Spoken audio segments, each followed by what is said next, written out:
My name's Liz Rowlinson. I'm an overseas property journalist. We're here to do a webinar about buying in Italy. Fantastic country. I visit every year. I'm married into an Italian family. It's a great subject to be talking about for an hour. So I would love to introduce my panel of experts. Linda Travella. Hello, hi everybody. Thanks, Liz.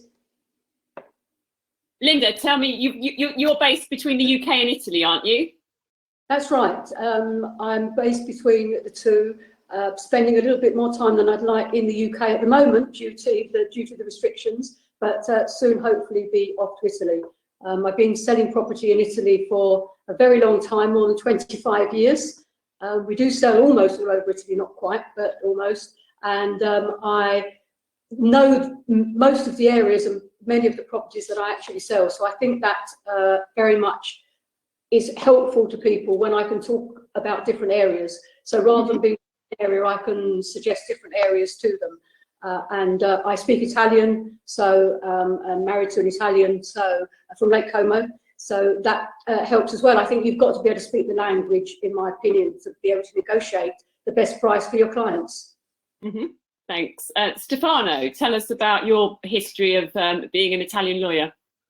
Yes, good afternoon, everyone. I'm Stefano Lucatello. I'm senior partner of an international law firm based in Chelsea. And my background is that I've been doing this sort of job for 30 odd years, helping English people mainly buy property abroad, amongst other countries, Italy. My parents are both Italian. My father's from Florence, my mum's from Rome. So I go back quite often. And it never fails to amuse me how many English people go across, and it's becoming ever more popular to buy in Italy, even more so than France, possibly in Spain at the moment. But it's a great country to buy in, and I'd urge everyone to buy in Italy. Indeed, that's what we're here to talk about. And Dave, you're in the Abruzzo, aren't you? Yes, I am. Thanks very much for having us on here, Liz. We're based in Abruzzo. I'm one of the partners at Vigna Verdi. We look after property sales and restorations around where we live. I also married an Italian, yes, I've been coming here for the last 20-something years, and we set up in business around about 15 years ago. Brilliant. And are things slightly getting back to normal in Italy at the moment? How is it where you are? It's still quite strange at the minute. A lot of the restrictions have been lifted. We're not allowed to move out of our own region at the moment. And things like bars and restaurants are now open. They were open from this week, from last week. I don't think people are in the full swing of it yet. There's still quite a few nerves around. Luckily in Abruzzo, the numbers weren't too high, but obviously watching the television and the problems that have been around the country, I think confidence is taking a while, but I think it's starting to feel a little bit more normal, should we say. Brilliant. And as Stefano said, we're getting a lot of interest from our website in Italy at the moment. We had some webinars last week, lots of questions about Italy. So we're going to try and answer your questions as they come in. There's a box on the right where you can ping over, there's a question mark, you can send over questions. So if you hear anything you'd like to spark your interest, do ping us a question, and I'll try to get to as many as soon as possible. I'd like to kick off with a poll just to see whereabouts in Italy, why you're buying in Italy. The first question is, why are you looking to buy a property in Italy? Is it A, so you can move there full time, B, to buy a holiday home, or C, as an investment property? We'll see the results in a sec. Italy is very much a lifestyle destination rather than pure investment, but we'll see if that's coming out in the results. And 58% would like a holiday home, 38% moving full time, that's quite impressive, and 4% an investment property. Brilliant. So Linda, is that a surprise, or would that be the sort of mix that you would expect from buyers and property hunters? I would say, Liz, that generally the second home is the most popular, but I'm interested about the relocation because I've had a lot more interest in relocation literally since we've been in lockdown, more or less. There's been a lot more interest. I would have expected possibly the investment properties to be a bit higher, but I think that people have the idea that Italy's too expensive and they can't afford to invest there, some people, whereas of course, as I'm sure Dave and Stefano will tell us as well, that isn't the case. So I would have expected a bit higher on the investment, but most people are, what I would say, buying second homes, but not holiday homes. So they're going there many times a year. They're not just going, a couple of times. Mm-hmm. And physical viewings of properties allowed in Italy now? They are allowed. They are actually allowed if you can get to the country, but masks are obligatory. So you have to wear a mask anyway in public places. Actually, viewings are allowed. So the Italians can view, if they, or anyone that's there can view. Mask and gloves are required.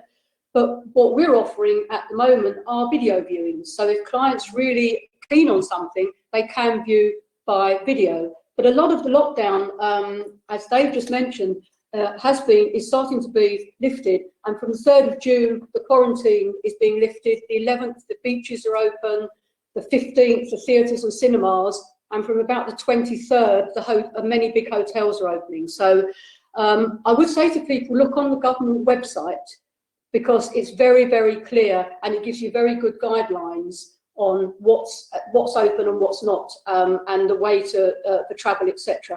And EasyJet are starting flights, certainly to some destinations, and the Italian airports are starting to open. So I think by the end of June, things are going to be looking a bit better. But as Dave said, it's just sort of needs that another month probably to move forward. Sure, and we need to know whether, as Britons, we can actually fly there with our own government rules as well. So, Stefano, have you been able to do any business during the lockdown? What can you do and what can't you do now? And how's it been? Well, I mean, fortunately, 99% of our clients are all email-based clients, so we don't need to see clients physically to touch them and whatever, and be in their company. The only part of our business that we do need to see them for physically is the notary public side of things, where David, my colleague partner, has to do powers of attorney, for example. And we've noticed, as you would do, a substantial increase in request for people saying, I need to go ABC country, we can't get out there, can you do me a power of attorney for my mum, my dad who's over there, etc., etc. So we've done quite a few of those, and we've exercised the normal distancing rules. The one problem has been in London, the Foreign and Commonwealth Office has been shut for a lot of weeks. It has only just reopened about 10 days ago. They are now quoting a 6 to 7 working day backlog, as opposed to being able to do a same-day service in many cases if you do London, like we are. So the problems we've had are those. The notario's offices, mainly as a blanket rule, they all shut, then they gradually started opening, then they started doing things by email. Estate agents, as the guys know, they all shut down and started working remotely. Now they're coming back in, some showings are happening. So we haven't really seen, apart from clients dropping off the face of the earth, as it were, Italy, because the last thing they wanted to do is think about buying a property abroad, because they had to think about surviving, let alone buying a second property abroad. However, I will draw an analogy with Brexit, which is that people have so quickly had enough of this that now saying, we want to get out of this, let's start looking on on the internet, and let's start talking to people, let's start doing the preparatory things that we need to do, that we can do without physically either going or seeing or touching people. So yeah, it started to come back again, and gradually, as you said, though, it will be a problem. There's going to be a conflict, I think, between what Italy will allow us to do and what we are allowed to do as UK citizens, whether we can go out, come in, quarantine when we get to the other side, and each country brings with it a different set of rules. I'll shut up. It's over to you, Liz. Brilliant. And then just a quick question. We know the Italian economy is going to be bad as much as same as ours and Spain's and a lot of other places. But what about mortgages? Do you think that's the is Italian banks still lending money? Yes, there is a lot of liquidity about with the Italian banks. The Italian banks have a willingness to lend, subject to the criteria of being able to see people go through their assets and their liabilities and check that. Most of that can be done online. There are certain things, though, that Italian banks have been notoriously keen to do face-to-face, as have most foreign banks, which is they like to see the person sat in front of them before they go any further and give the final okay. But yeah, it's coming back, Liz, gradually, yeah. Brilliant. And Dave, how has it been for you in the Abruzzo? Have you seen a resurgence of inquiries, a difference in what people are asking for? Now, to be honest with you, it's been a little bit of a pause for people. People are still there. People are still ready to come out. It's obviously with the lockdowns and things like that, it's not been possible. And as Stefano said, the actual thing of just surviving, as horrible as it is to say that, is a reality at the moment. But I think people that have a dream of owning a property in Italy or moving to Italy, that is still there. I mean, the number of emails that we've been doing throughout this period is pretty much like it would be in normal times. And a lot of people are just saying to me, we're just desperate to get out. So it's I don't think, hopefully, there's not going to be the big fall off the end of the cliff. If people stick, I think it obviously all depends how things go over the next month or so with the virus. But hopefully, if things start getting back to normal, I could imagine autumn being the big time. Summer months are not usually for us anyway. Sort of August time, whenever the schools are closed in the UK. So during the 6-week holidays, if you like, the August period is not our busiest time anyway. Which thankfully for us, we can take that as our holiday time. So I'm expecting more towards autumn to see a real change. And of course, your region's perfectly placed for rural properties, and I'm seeing across different countries and in the UK a demand. People want to move out of the cities and have more space, living space, just a reset, work from home in a lovely sort of home office in the garden, etc. Are you seeing, any requests for? Well, I would say it's the biggest market anyway. I would say the rural properties and the smaller towns and that kind of thing, especially in Abruzzo. It's actually, strangely enough, we've had a lot of Italians that usually would flee from the countryside into the towns and cities. And strangely enough, we're getting a number of inquiries, and it has been, I've read a couple of articles on this, where people are looking back at the countryside again as well. There's lots of advantages, not only in these times, but when you're in the countryside. Life during lockdown has been so much easier than some of my family and some of other people I've spoken to in the towns and cities. And people, especially Italians, they do think about things like that. And a lot of the older people, I think, would love for their children and grandchildren to come back to the countryside. So you never know, there could be a newfound love for the countryside from the Italians, not just from us overseas buyers. Thanks. And another trend is that locations that one can drive to are also showing an up spike, whether it's northern France or northern Spain, we're seeing. Linda, what about northern Italy? You cover Liguria, don't you? And as well as the lakes. Are you seeing, I know that area's been quite badly hit, some of it, but I mean, are you seeing an interest? Do you think that's going to be a factor? To be honest, I think the driving is very helpful because people can drive very easily, particularly to Western Liguria, which is the one on the border of the Côte d'Azur, on the border of France, and the lakes. And I think that the various reasons, I think the first thing is that people can travel from those areas to other parts of Italy and other parts of Europe. So I think that's important.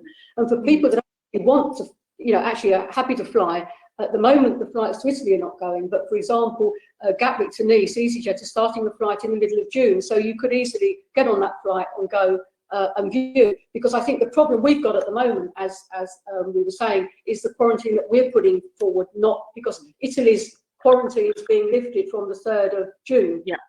They'll watch this space for, but I think that the lakes as well, Maggiore and Como specifically, because there in Liguria, in terms of going from when you get to the border to your property is going to be a short drive. So it might be an hour, it might be an hour and 10 minutes, it might be 45 minutes. So I think that makes a difference to people when they're selecting a property, particularly I think for a second home. Yeah, for quick trips. Okay, well, we're going to see where everyone is interested in. So we're going to do another poll. What is your chosen area of Italy? Is it A, the north, the Alps, the lakes, Liguria, which we've just been talking about?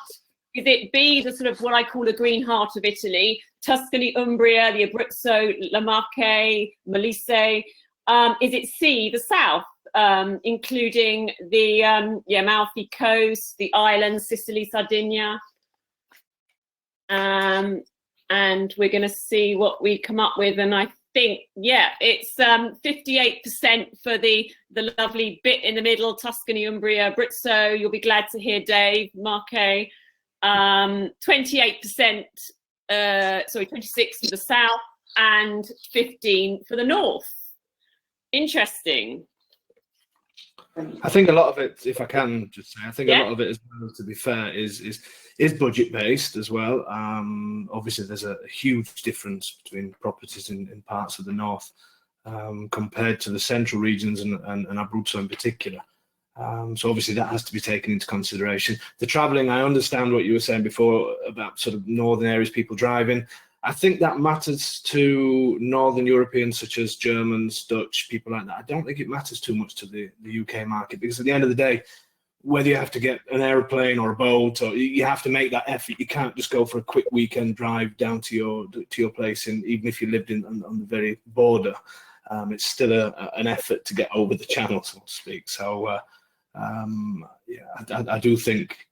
I think the centre. I think the central areas at the moment are where some of the bargains are, and it is fairly undiscovered in some of these regions. Mm-hmm. Great point. Linda, one of the many reasons, well, we've covered why the Italian lakes are still very popular. Why is there, and they're quite good for rentals as well. Why are that? Why is that? I think because it's very, I think looking at the poll, I would suspect that the reason for that at the moment is the fact that the pandemic has mainly hit Lombardy. So I'm sure that is one of the reasons that the poll is showing that, although we are still seeing a lot of interest and a lot of relocation interest on Lake Maggiore, which is something completely new from my point of view. But I think that the lakes I think it's because of their position, to be honest with you. I think, and if you fly to Milan, when you can fly to Milan, there are 3 different airports, and there are so many flights daily to Milan. And I think that's definitely one of the reasons that the lakes remain popular. Apart from obviously their natural beauty, and they're on the border of Switzerland. You can drive to Germany, you can drive to Austria. I take Dave's point as well, but I think people, particularly people if they're in business, they can buy a second home on one of the lakes, and if they're doing business in Europe, they can drive to other parts of Europe actually very easily. So I think that is a very important point, and I think going alongside the fact that you've got very good facilities in the lakes, you've got no problem with the internet. If you get a rural property, you have to be sensible and be careful to make sure, even some parts of Tuscany where we sell, which is also obviously popular, you still have to check in some of the more rural areas about the internet connection. So I think that's another important point. And just a question from the audience on the lakes, just while you're there, Linda. A very quick answer, if you may. We've been looking over 5 years for a property in the lakes. Do you have any suggestions for locations which are relatively level and within walking distance of amenities? Because obviously the lakes, it's quite, they sort of go down to they're not all flat, are they? No, they're not. I think it does depend on budget, to be fair, but I would say that the central part of Lake Como or Stresa on Lake Maggiore, but obviously something closer, you're going to get a better view if you're further away from the lake, but closer to the lake, you might not have a view, but you might be just within walking distance. We've got properties sort of even at very good prices around 100,000, where you're 5 minutes walk from the lake and you haven't got the problem with it being steep. So I would say the central part of Como or Stresa on Lake Maggiore would be my 2 choices. Brilliant. And just turning to some practicalities, Stefano, what are the key legal things that property hunters have to consider when they're starting out their search and doing their research as they are now? Well, I don't think there's any substitution or substitute for good due diligence. Due diligence is the checklist. You want to write down a checklist, and I have a checklist which is checking the current ownership, checking if there's any mortgages on the property, checking the boundaries, checking whether what's being built is legal. We have in Italy, we have a lot of what's called abusivo. Abusivo is something that's been built illegally, and people try to sell the properties on. And if you don't get it right, you will take it on board. You could have the property destroyed, reduced to rubble by the local authority if they're that way inclined, or a penalty. Sometimes it's not possible to have a retrospective consent granted, so you have to pay a fine or have it knocked down. So it depends which comune you're in and which area of Italy you're in for that. fiscal code number, you can't buy anything in Italy without a fiscal code number. So going back to basics, I always say to clients, well, before you go out there, do two things. One is for Italy, get a fiscal code, and secondly, try and open a bank account, because you'll need those two before you can go anywhere, whether it's for buying process or whether it's for funding afterwards.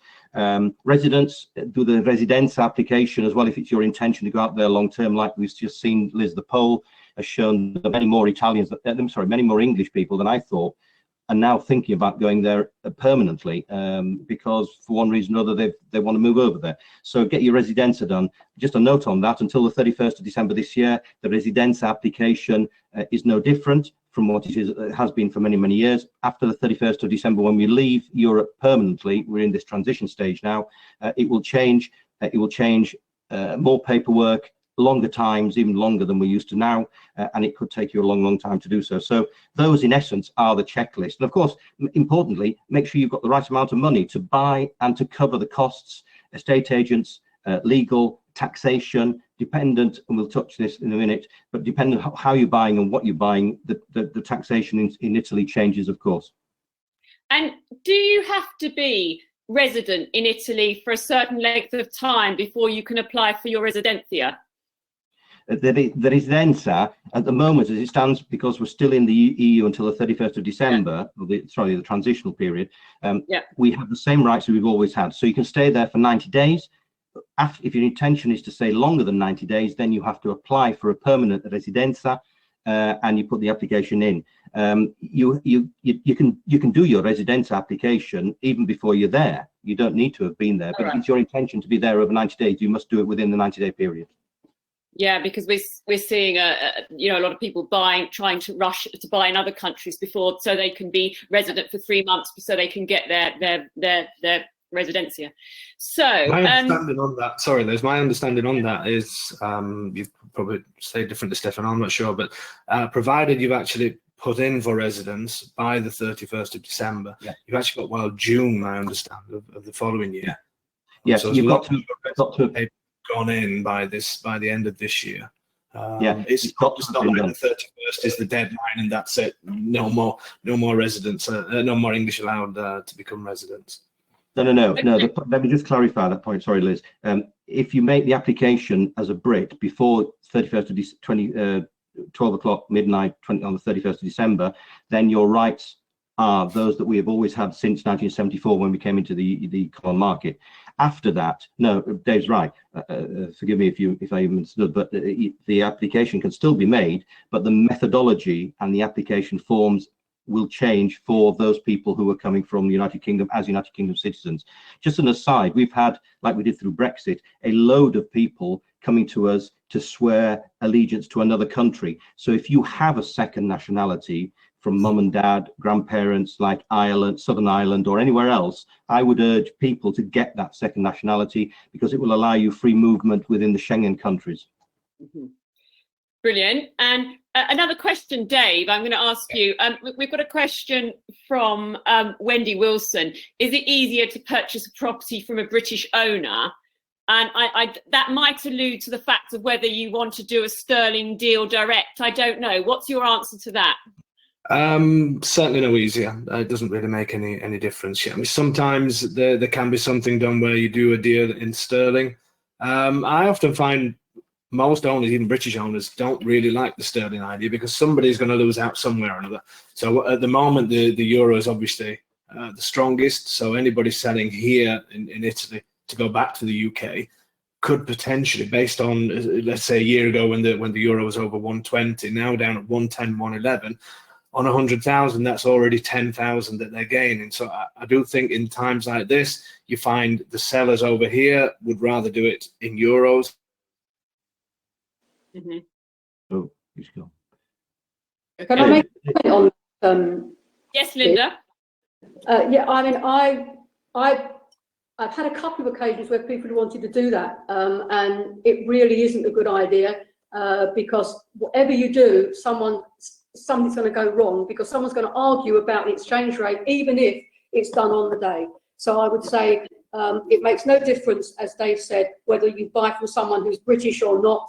But it's very important, keep it in euros. If the sale's in euros, which all mine are, then that's what you're doing, and that's the way it is. Sure, and we should always use a currency broker. There's no reason not to when transferring funds. We have a placeinthesun.com currency, which you can see on the website. A question, Stefano, which I'm going to address your way, from Vicky Schmidt. Is it better to get a UK or Italian mortgage? When you are buying abroad, for many reasons, I would always say go for a foreign mortgage. The first one is that if something were to go wrong in the future, then the first port of call for the creditor bank would be your foreign property and not your main or only your principal residence in the United Kingdom. And if you have a family and young kids, you stand to lose, or you could lose, your home where your kids are. The second point is that the rates of interest abroad are usually better than the rates of interest in the United Kingdom, always been better. And you can get longer term mortgages abroad than you can in the United Kingdom. Now, the calculation for whether you're eligible or not is different abroad. But having said that, for those three main reasons, I would always go for a foreign mortgage, a euro mortgage, pay it from a euro account, as Linda says. If you're getting a mortgage in euros, you don't want to be paying in sterling. Set up an account, put money in euros so that it goes out in euros. But yes, that's foreign mortgage, foreign property. Yeah, I would agree with that as well. Dave, a question for you. I mean, on Italian education, because I know you've got a son at school. I mean, I know it's quite a divisive subject because expats have told me they think the Italian system is quite didactic. It cannot be for everyone. But what is the education like in state schools? From Kerry Watson.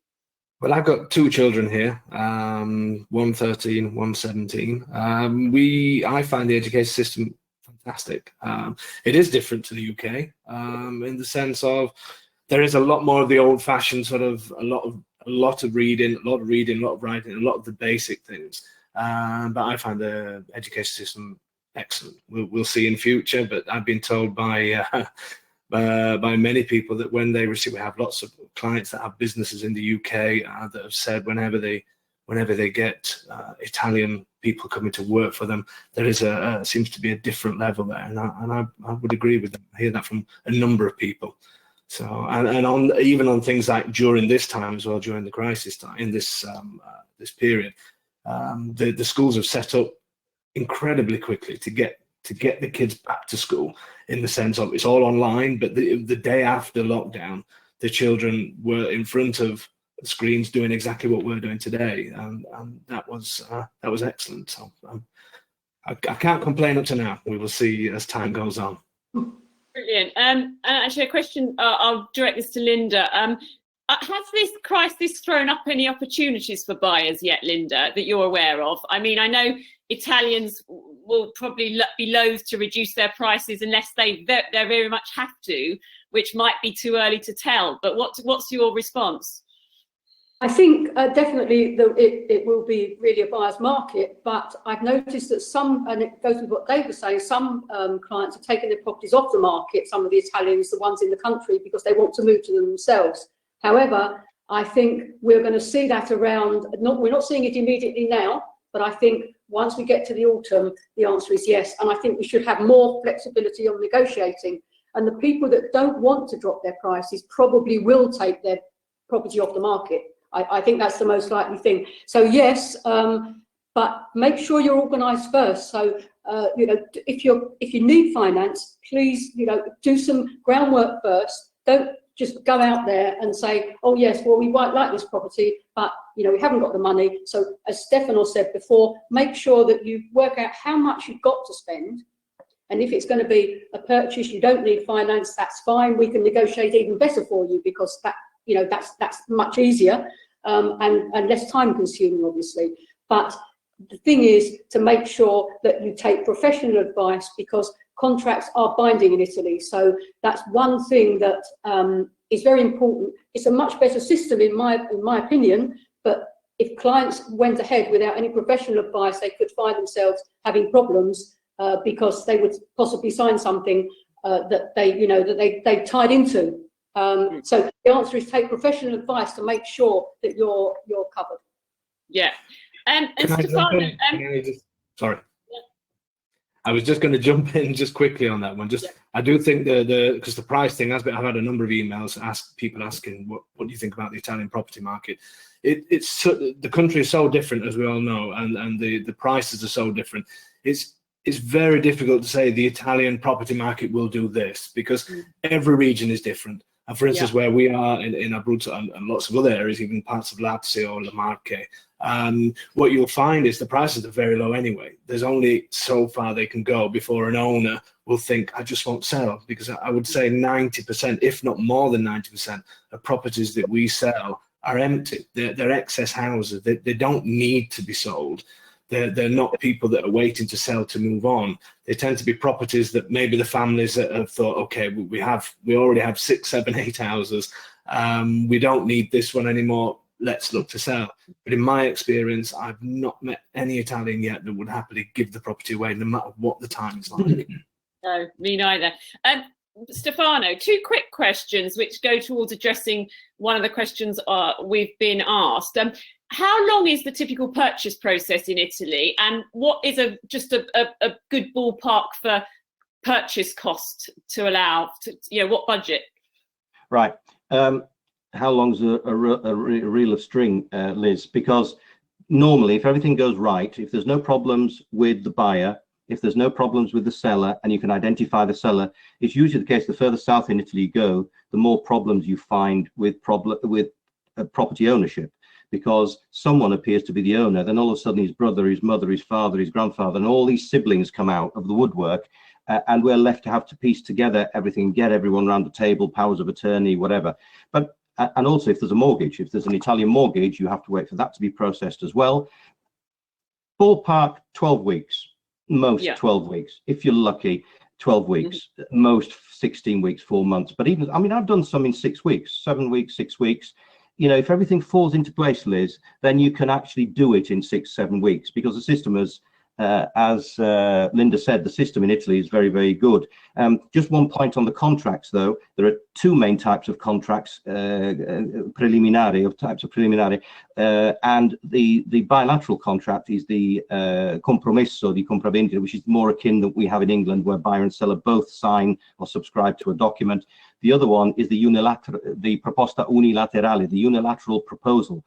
English people have got to be, the British people have got to be certain that they understand what they're signing, because the proposta unilaterale is binding one way. Even though there's only one party who signs it, it's binding on you for a period of about 14 days, where you're just left hanging there waiting for the vendor to decide whether he's going to sign the document or not sign the document. So you're not free to go and choose another one within that period. So you must take proper legal advice when choosing the methodology of going forward with which contract you go forward with. The quickest we've sold a property has been 10 days. Is the quickest that we've shown a house to somebody that they fell in love with. And I think a lot of the delays as well are the fact that people have to go back to the UK, maybe get their funds together, sort things out sort of in the UK.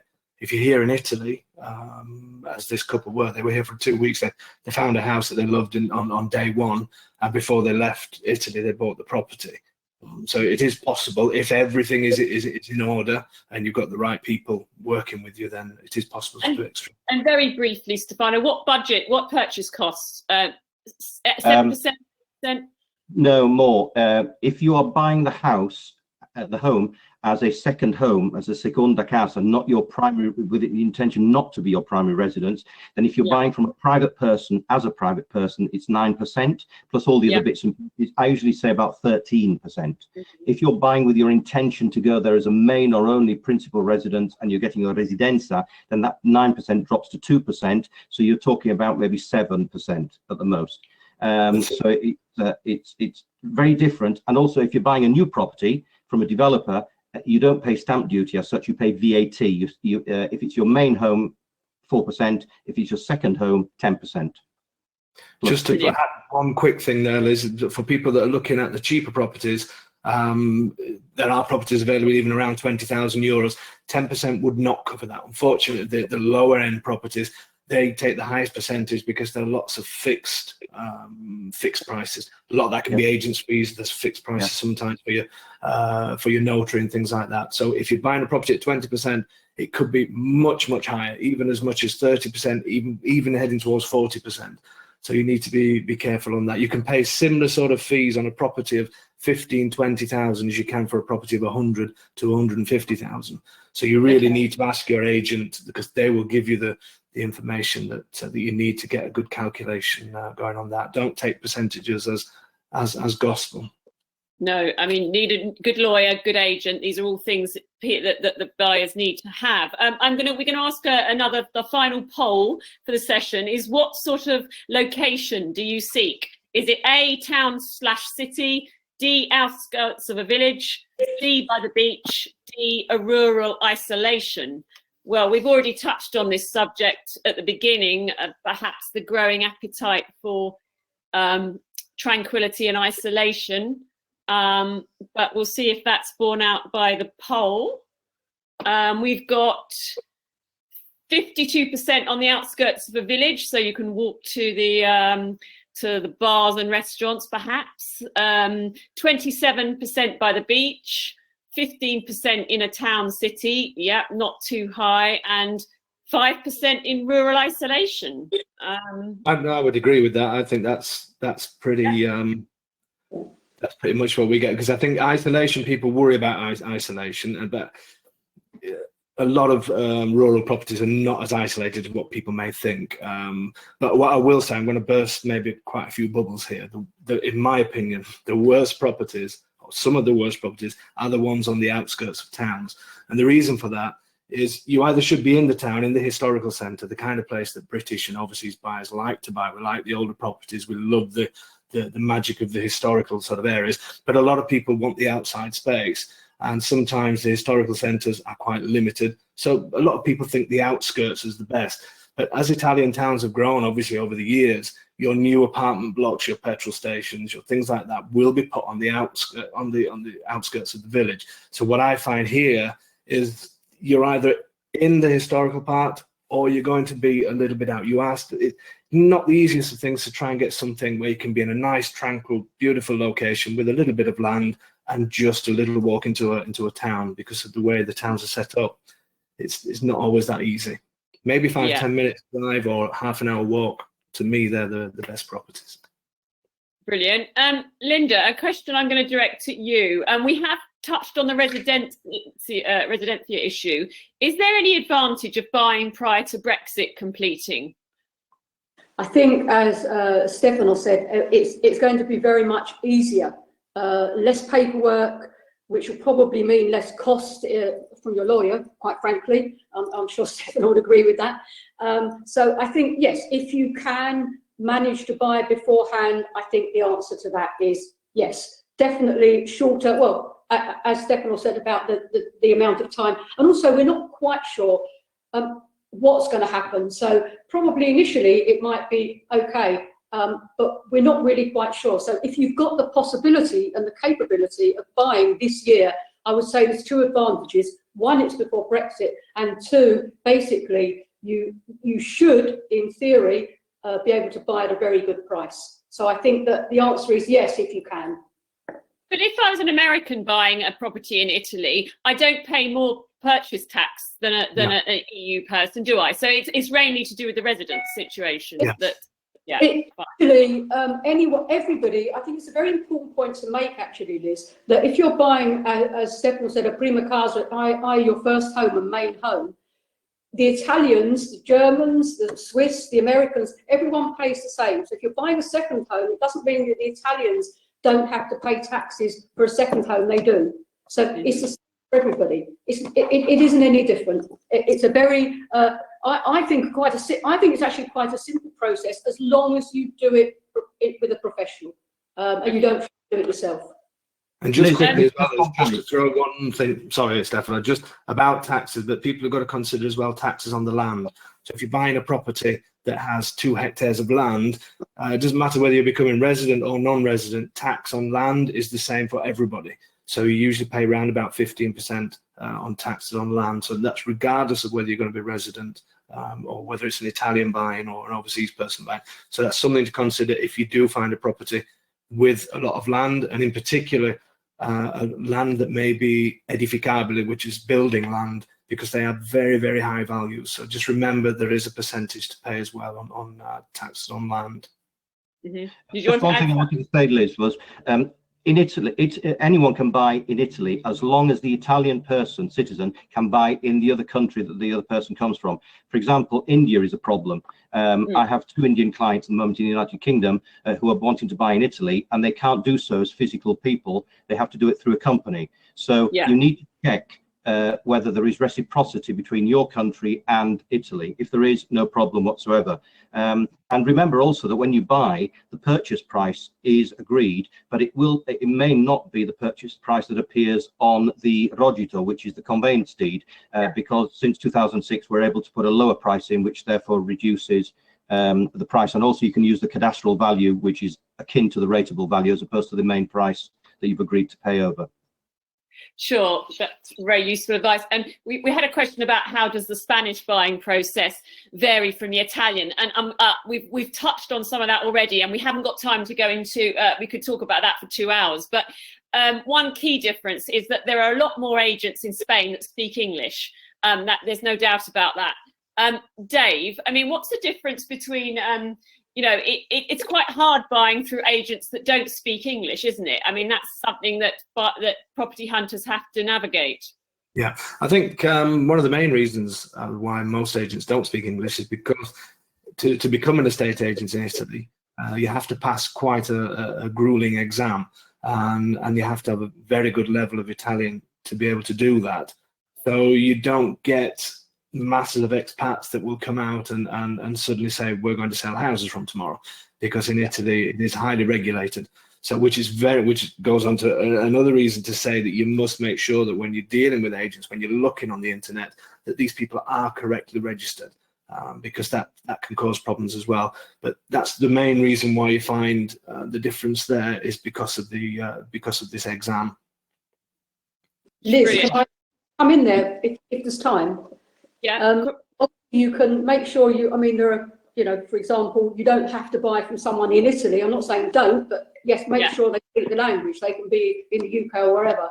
But I think the other thing that people need to remember is that when you buy a property in Italy, you pay commission to the agent. Now, it doesn't matter whether you buy from an Italian agent or you buy from someone in the UK or somewhere else, you will pay commission. Some clients believe that if they buy in Italy, they won't do that. But as Dave, I'm sure, will confirm, you do have to. And because it's different from the UK, that's something that people find a little bit strange initially when they're looking into the purchase of a property in Italy. I think if you can use an agent quickly, just to say that is used to dealing with people from overseas, they can obviously help out a little bit more. But we do things like open bank accounts, sort of codis fiscals. So I think people that are used to dealing with foreign buyers, you will get that little bit more. That's not giving any talking bad about any agents in Italy, but obviously there is language limitations, and the actual job of an estate agent in Italy is not to sort out your bank account, is not even to take you to the notary's office. For them, that part is your problem, if you like. So to deal with somebody who's used to dealing with international clients, I would say would be better if you can find them in the areas you're looking in. Sure, we're getting snowed under with questions, so I'm going to do a round of quick fire ones at the end. But just before we get to that, Stefano, can you touch on briefly the issue of inheritance, because it does work slightly differently in Italy, doesn't it? In England, in the United Kingdom, we have common law. Abroad, mainland Europe has the civil law code, which is the Roman law code, which then became the Napoleonic code. You cannot, as in the United Kingdom, you cannot leave everything, the whole of your estate, to whom you would wish. So in the United Kingdom, someone can make a will that leaves everything to a charity. In Italy, France, Spain, Portugal, you can't do that. If you imagine a cake, you've only got a slice of it, which is called a free estate, which you can leave to whomsoever you would wish. The rest of the cake is dictated to whomsoever you leave it to by the number and proximity of people. So if you have a husband and wife with 2 kids, and husband dies leaving wife and 2 kids, then what would happen is that part of it would go to the wife and the other part of it would go to the children. It depends how many children there are left as to who gets what, and there are all sorts of variations on the theme. But the essence of a will abroad is not as common as the essence of making a will in the United Kingdom. And there is also a change now which you can get round by using a European will if you fall into habitually resident, or you have a connection by way of nationality to a European country, mainland European country, which means that you can use a European will under Regulation 650 of 2012 to make that sort of will. But it's very draconian. The Napoleonic Code is very draconian. You must not leave anything to chance. You must make a will, and if you're buying in Italy, I would say make an Italian will, make an English will, and put a copy of the other with the other. Put the Italian will with your notaio in Italy, where you bought the house from, or you did your rogito, your completion, so they know. And don't leave anything to chance, because it's always the case that if you don't look at it and deal with it during your lifetime, you won't care, but your beneficiaries will care, because it'll go wrong. I think as well, an important thing on the will, if you do make one in Italy, because you are allowed to handwrite, you are allowed to write your own will in Italy, you must handwrite it. You do not do it on a computer and sign at the bottom. It must be handwritten. Okay. Yeah. It's called a holograph will, and you must write it all and sign it all in your own handwriting, in black ink preferably, doesn't have to be, but preferably black ink, and not in pencil. Okay, useful advice. And just something that you mentioned, Stefano, very briefly. Obviously, residence is not to be confused with tax residence in Italy. So people can be tax resident, which means they can stay for 6 months. Is that right? Or a person, doesn't matter which country you go to in the world, a person will become tax resident in that country if he or she remains in that country for 183 calendar days out of a 365-day rolling period. So you could, if you're an older person, for example, traveling the world and you have nothing else to do, you could become tax resident in Italy without you knowing, because you've spent more time in your favorite Liguria area. So I always say to people, if your intention is to travel abroad, make sure that you make a clean break of 5 months in the United Kingdom and 7 months abroad if that's what you want, or vice versa, so you don't fall tax resident to another country and you remain tax resident in the United Kingdom. Brilliant. Okay, right, we're going to get on to some quick fire questions, because we've got loads. One for you, Dave. How easy is it to get from Rome to the Abruzzo region? Rome Airport. Extremely easy. There's a motorway that links Rome to Pescara. It's a fantastic motorway that cuts straight through the Apennine Mountains. There is never anybody on it, so you're quite free to move along at reasonable pace. Yes, very, very, very easy. Brilliant. This is a question, I don't know whether you know, Stefano. Do you know a UK mortgage company that would help with buying in Italy? Barclays. Yeah. Barclays still help people buy. Santander. Brilliant. That's from Caroline Miscala. We've talked about buying costs. Can you briefly break them down? Rob Brennan is asking. Some is stamp duty.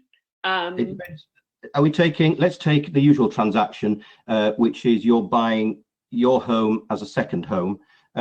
You have notarial fees of anything between notarios fees, not notary fees. Notarios fees of 1 to 2%. Estate agents fees can range between 6 and 10%, 3% and 5% paid half and half by vendor and purchaser. Legal fees, if you're using a lawyer abroad, 1%, something like that, 2%. Then you've got mortgage registration tax, pure cadastral tax, archive fees, all sorts of bits and pieces, which total about 13% if you're buying a second home and not a prima casa. Okay. But again, just remember the cheaper properties can be much higher than that. Yeah. Brilliant. It's a case that if it's a lower property price, the legal costs and the associated costs will be disproportionate to the purchase price. Sorry, Liz, interrupting. That's brilliant. Okay. People are, Jonathan Coley's asking a good area for investment properties, which areas represent best value? Well, we've already touched on Dave's. Abruzzo is very good value. Bearing in mind you pretty much focus on the Abruzzo, Dave. Linda, any other areas that are great value? Yes, definitely. And I think everyone will be surprised to hear northern Tuscany, so the area north of Lucca. Oh, yeah. You can, I mean, at the moment we've got the property 4 bedrooms. You can move into it. It's got a garden, 59,000 euros. So that is actually amazing value. I've got another one in the similar area, 125,000, and it's detached. Again, you can move in. I'm not saying it's perfect. You wouldn't want to modernise it. On Lake Como, you don't have as much choice, but we do have a couple of properties around the 120,000 euros. But I say looking at the areas we talked about, northern Tuscany is the area that at the moment that would be my first choice, I think. Okay. Got a question from Zafdio about the checklist, ownership, etc. Is it verified by the notary? I suppose that we should point out the difference between the role of the notary and the lawyer, Stefano. Yes, in England we have solicitors. We don't need to see each other. One acts for the vendor, one acts for the purchase. We do everything telematically. In every other civil law jurisdiction across Schengen countries, you don't complete the transaction with solicitors. It's a notaio in this case in Italy. He is a state-appointed representative. He is a lawyer. He doesn't give advice. He's there to check that the vendor is the vendor, the purchaser is the purchaser, that the right amount of purchase price is paid, that the taxation is paid to him, because he also acts as a collector of taxes, and he also acts as a collector of taxes for the vendor, because in certain cases there could be an element of capital gain to pay, which is retained by the state. So he is not there to give you advice. A notaio or a notaire in France or a notario in Spain or in Portugal are state-appointed representatives who are called the public authority, the known as an autorità pubblica, and they are an extension of the arm of the government, and they're there to do all these administrative things. They also act as a repository for title deeds. Once you've signed your document, you never see the rogito. That again, he will see that. You'll get a certified copy, but not like in England. And you will see the document again. You never see it again. You see a certified copy. So there are very, very many differences between common law in England and Wales and Scotland, Northern Ireland, and also civil law abroad in the other jurisdictions of the Schengen countries. But it's your lawyer who will represent your interests and do all the checks that you need to protect yourself. We have a checklist of things, and we will go through everything. Linda, quick question for you. I don't know whether I know a lot of Americans love Lake Como particularly. Is it difficult for an American to get an Italian mortgage? Do you know any clues on that one? It is a little bit more difficult for them, I think, but it really is a case of going, we deal with a company, the company's actually in Italy, and it's a case of making some initial inquiries to see how that could work. It is a little bit more difficult than it would be perhaps for a European, or it was. Now, things have been changing quite a lot recently, so I would say that if it's an American that wants one, then put them in touch with the company, and then we can see, because this company deals with about 20 different Italian banks. So then, you know, it may be that a couple of the banks will do it and the other banks won't, because every bank, as I'm sure Stefano will tell you, they all have completely different sort of rules and regulations for how they deal with the mortgage for what they call stranieri, foreigners. Brilliant. Dave, we have a good question from Madeline Eves. What costs are there when you own a property, i.e. council tax? What's the running costs of maybe give an example of a property in your area. I realise that regions are going to, differ widely. Yeah, I mean, again, it depends if you're going to be resident or non-resident. So if you're becoming resident, there's no real council tax here. If it's your first property, it's your first home, and you're resident in there, the only thing you will pay is a bin tax, and that is based on the square meters of your house. So in the area where we are, let's say a property of 100 square meters, you're becoming resident, you may pay, does depend council to council, you could pay between 200 to 300 euros per year as your running cost. If you're buying it as a non-resident, so as a holiday home, you will still have the bin tax, which will be the same rate, but you will also have the equivalent of council tax. Again, that's based on certain values at your local council. Where we are, I don't think that I know of anybody that pays more than about 500 to 600 euros per year to cover both tax, unless it's a luxurious property or something like that. But most common, if you think 1,000 euros per year, I would like to think you would get a fair amount of change from that. For maybe that would include things like water as well, and some of your standing charges for electric and gas. Brilliant. I know we've got a question of Stefano. We've touched on the residency subject, but we've got a question here from Ray Hamilton about if they're renting in Italy because they haven't had time to buy before the 31st of December. Is there a minimum length of rental contract that they have to have? Because, for instance, in Spain, you have to have a 12-month rental contract to apply. What I'd say is I'd turn it round. You have to be very careful when you go into a rental contract. because you can't have a month-to-month rolling rental contract without having certain implications which come into place. So you must be very, very careful. You can go for a fixed term, non-renewable, 6 months, a year, whatever, and then after a certain period of time, if it's actually the rights are for the tenant as opposed to the landlord. The law protects the tenant more than the landlord. You can get a contract which automatically turns into a 3-year contract or a 4-year contract. So yes, there are contracts available. Watch this space and take proper legal advice. That's what I'd say. The other thing I'd say to you is, if your intention is to buy a property abroad and you happen to like the property that you are about to rent, then enter into a contract with the vendor that the rental that you pay can be deducted from the purchase price. Therefore, it's not dead money, and you're not just paying it to the renter, to the landlord. Sorry.